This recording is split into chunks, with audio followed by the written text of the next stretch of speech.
Bonjour à tous, fin de semaine riche en actualité avec côté nouveauté, l'Hélice Cup 250. On parle aussi des enchères folles pour une DB10 et de la réforme du code. Mais voici sans plus attendre le premier radar de stop.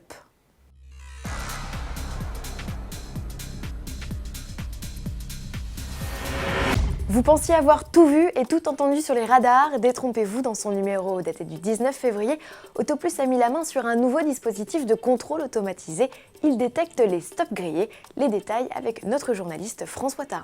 On appelle ça un radar de stop, mais en vérité, c'est une aide à la verbalisation, c'est de la vidéo-verbalisation intelligente, c'est-à-dire qu'il n'y a pas de flash, il n'y a pas de PV émis directement et envoyé à Rennes comme avec un radar vitesse, mais c'est un système très futé qui est capable, grâce à des algorithmes de reconnaissance de mouvement, de repérer les véhicules qui ne s'arrêtent pas, qui ne marquent pas l'arrêt au stop, et d'isoler la séquence vidéo qui prouve qu'effectivement il y a eu un stop grillé, et donc potentiellement un PV à 135 € et 4 points en moins sur le permis. C'est le principe de la vidéo-verbalisation avec une partie intelligente qui filtre toutes les séquences sans aucune infraction et qui ne retient que celles où il y a potentiellement quelqu'un qui grille le stop. Ces fichiers sont ensuite transmis aux agents de la police municipale pour vérification.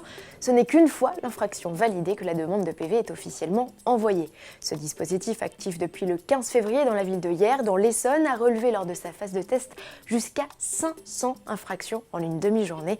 Un outil redoutable qui évoluera prochainement pour traquer, cette fois, les refus de priorité au passage piéton.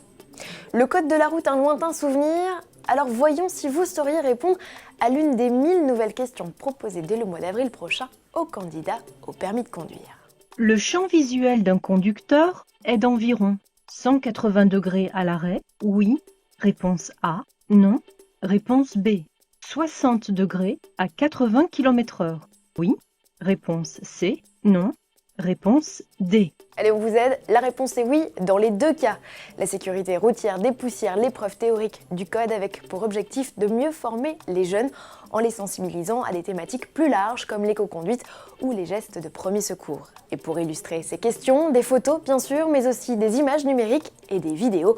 Pour obtenir leur sésame, les candidats devront quant à eux toujours donner au minimum 35 bonnes réponses sur les 40 posées.